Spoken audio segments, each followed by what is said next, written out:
Hello, other beautiful viewers. Welcome to the Complete Football Pod. My name is Mike. I hope you're all doing well. I really hope you are. If you're new to this channel, please do like, share, and subscribe. I really thank you for those who have already subscribed to this channel. I really appreciate you. Thank you for your support. I really appreciate it. It means a lot to me. And for those who are watching for the first time, please do like, share, and subscribe to this channel so that it will help to continue, to deliver, content, football content, complete football content. Yeah, without wasting much time, let's dive into this topic for today. This is going to be like a preview of the last games in the Premier League. Everyone will be playing at the same time simultaneously on Sunday, and I think that has been the culture in the Premier League. The last games they play at the same time, irrespective of if the winner has already been decided before or they're still fighting for the title like it is this season. This season title has dragged even up to the final stage, even up to the final hand. Last season was a little bit kind of similar, but along the line, Arsenal lost some games which gave Man City the upper hand, to extend the gap between them and Arsenal. Last season title race was also a little bit tight also, but this season it's gonna even we don't even know who the winner is. It's gonna drag even all to the final game, which will be on Sunday. So a quick dive into the analysis of these games. Now, Man City needs to win on Sunday. They're playing West Ham at the Etihad Stadium, which will be a good place for them, to win the league, to confirm them winning the league, because they'll be playing in front of the home fans, and you can imagine how it's gonna be. Last season was kind of similar when I think who did they play last season? Was it West Ham? They played a game during the final the final game last season, which was kind of breathtaking. So this game, it's going to be very important for Man City. They can't afford to draw and they can't afford to lose, because any draw or any lose would give Arsenal the opportunity to be champions if they can beat Everton, because Arsenal will be playing Everton also, and Arsenal will be playing at the Emirates too. So it's gonna be like an advantage to both Man City and Arsenal. They're gonna be playing with they call it the 11th man, which is the fan. The fans are gonna be they're gonna be supporting them because they're playing on the home ground. So Man City has to win the game against West Ham. So also Arsenal has to win the game against Everton. So if both of them wins the game, Man City would win the league with 2 points. With 2 points, which is so tight, very tight.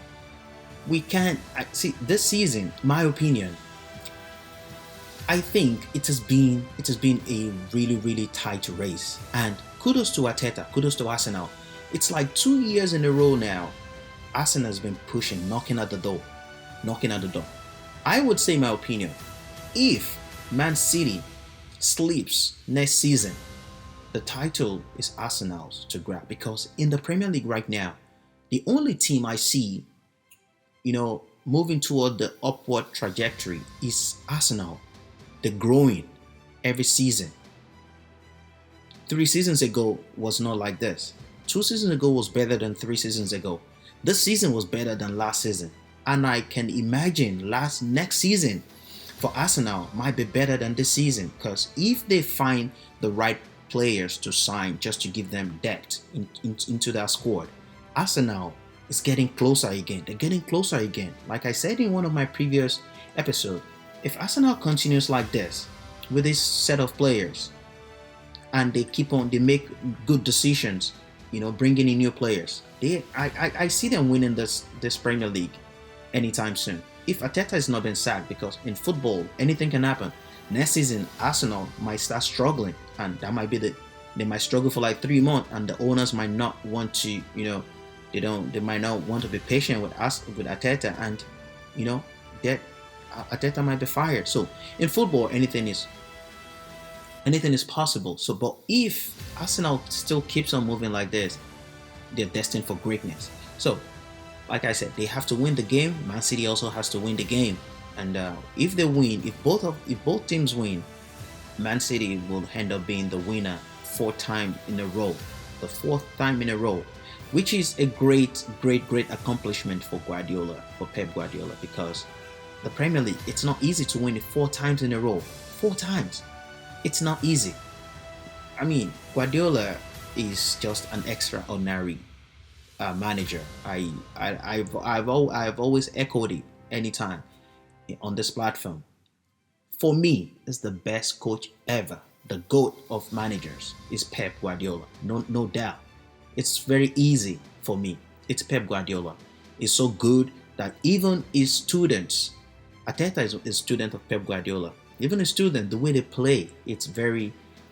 Vincent Company is a student of Pep Guardiola. Look at the way Vincent Company plays. Look at the way his team plays for Burnley. Even though they're relegated, but they play good football.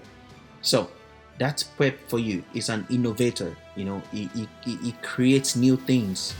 So kudos to Pep Guardiola. And the final game of the season, it's not only gonna be between Man City and Arsenal. It's not gonna really be only Man City and Arsenal. There's some teams also that are looking forward to the last game of the season that has to win the last game of the season. I think Chelsea, Tottenham, Newcastle, and Man United are also, gearing up to. They want to do everything possible to win, because a win, if some win and some lose, it's gonna change the dynamics of the table. It's gonna change it. So now, the first position might be between first and second. We'll probably say Man United. We'll probably say Man City or Arsenal, irrespective of what happens during the last game of the season. Man City might only be the first. If Man City doesn't be the first, then Arsenal will be the first. The third is Liverpool, confirmed. The fourth is Aston Villa, confirmed. So both 4 teams are destined for the Champions League. They're going for the Champions League. Now, the Europa League and Europa Conference League is up for grabs. Now we have Tottenham in the 5th position. We have Chelsea, 6th position. We have Newcastle, I think, 7th position, and we have Man United, the 8th position. Now, the point between these two teams is not really that bogus. It's very close. So now they're fighting. They want to go to Europe. They want to go to Europa League. They want to go to the Europa Conference League. Now, Tottenham is on 63 points. They have one more game to play. Everybody has one more game to play. Tottenham is on 63 points. Chelsea is on 60 points. Newcastle is on 57 points. Yeah. So also Man United is on 57 points. This is how it gets kind of very interesting. If Tottenham loses the final game, I think against Sheffield, they're playing away against Sheffield. If they lose that game and Chelsea wins the final game against Bournemouth, Chelsea is going to be in the fifth position, because Chelsea has more goals than Tottenham. So it's going to be the same point, but goal difference. On goal differences, Chelsea would be on the 5th position. Tottenham will be on the 6th, which is not what Tottenham wants. So Tottenham will do anything possible to win the game against Sheffield United away. Mind you, Sheffield is also confirmed relegated. So if Tottenham doesn't win and Chelsea wins, Chelsea would be on the 5th position, while Tottenham would move down to the 6th position. But if Tottenham wins and Chelsea wins, if Tottenham wins and Chelsea wins, the table still stays the same way. Tottenham will still be the 5th position, Chelsea will be the 6th position. Now, if Chelsea doesn't win and Newcastle wins, the gap between Chelsea and Newcastle is just 3 points. Chelsea 60, Newcastle 57. And if Chelsea does not win and Newcastle wins, Newcastle is going to be in the 6th position, because they have more goals than Chelsea. So it's going to change the dynamics of the table. So the last games are so important for some teams. While some, even if they win or lose, it doesn't change anything for them. But with Man United, with Newcastle, with Chelsea, with Tottenham, with Man City, and with Everton, and with Arsenal, it means a lot. That last game means a lot to them. So, because if anything happens on the final day, it's going to change the way the table, the dynamics of the table. So, now those teams has to win their games. If everybody wins their game, which I would expect it, but in football there could be upsets. If everybody win, it's going to be like that. Chelsea is it's going to be Man City, Arsenal, Liverpool, Aston Villa, Tottenham Hotspur, Chelsea, Newcastle, and Man United. But if they don't, if anybody one or two people loses, it's going to change everything. So they need to win that game. And I want to briefly talk about Chelsea and Man United, because Chelsea lately they had a game.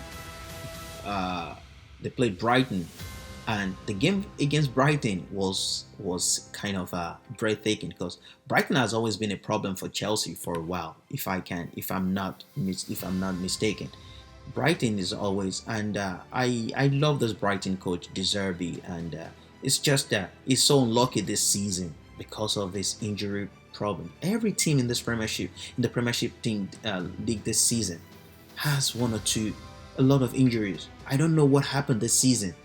Man United, a lot of injuries. Chelsea, Brighton, Newcastle. The only lucky ones, I don't think Arsenal had a lot of injuries this season. No, I don't think so. But Tottenham also, there was a time they had some injury problems. But so many teams in the Premier League this season has a lot of injury worries. So I don't know what's going on. Is it the way they train, or is it they have to look into it? Because Chelsea, Newcastle, I think they have more injuries than every other team. Man United to some certain degree, they had a lot of injury. The players they've been in and out of the squad. So now that's what it's happening, and I think they have to just look into it, because it can't continue like this. So let's see Chelsea next season. I see Chelsea, doing great things next season, because right now I don't know if the manager will stay, Pochettino. I've always maintained that my position. Pochettino will do an okay job for Chelsea, but he's not going to win I don't think he's going to win anything for Chelsea. He would make that team a stable team. And why would Chelsea fire him when he can just see out his last year in his contract? Because he signed 2 years anyway. So next year is going to be his last year for contract. So I think Chelsea should just try to assess him, see where he takes the team to next season, and if they sense any form of inconsistency, then they might just pull the plug on him. That's, I think, to save some money. If he does well, then if they still think they need to hire a new coach that has a winning mentality, then they should go ahead. The same as Man United. Man United, the reason why I would go a different route for Man United is because with Ten Hag, I know he has a lot of injury problems.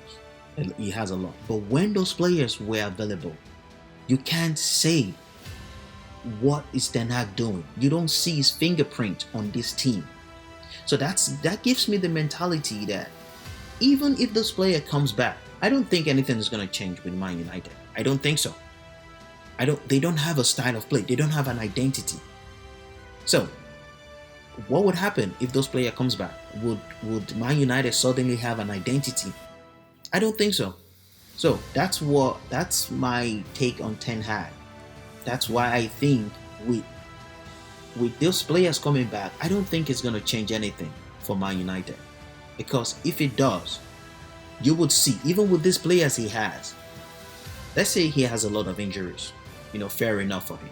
But with these players he has, you would see the style, the consistency in the way he plays. But you don't know. If you know what the style of play, if any of the audience know what Man United plays, the style of football, just drop just type it in the comment section. I don't. The only thing I think Man U does sometimes consistently is they play counter-attacking football when they're playing, and that's most times when they're playing big teams like Man City, Liverpool. They sit back when they get the ball, they hit you on the counter because They have fast wide players. Rashford on his day, Rashford would will be good. Garnacho is right there.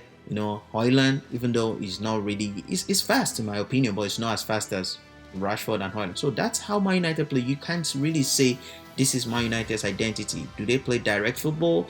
Do they play possession-based football? Do they play a counter-pressing football or high pressing, high intensity? You don't know. So that's my take on Man United and Ten Hag. Man United has to do a lot of overhaul because we have reports that this guy is leaving. Rafael Varane is leaving. There's a little bit of uh, rumors swirling around Bruno Fernandes and Casemiro.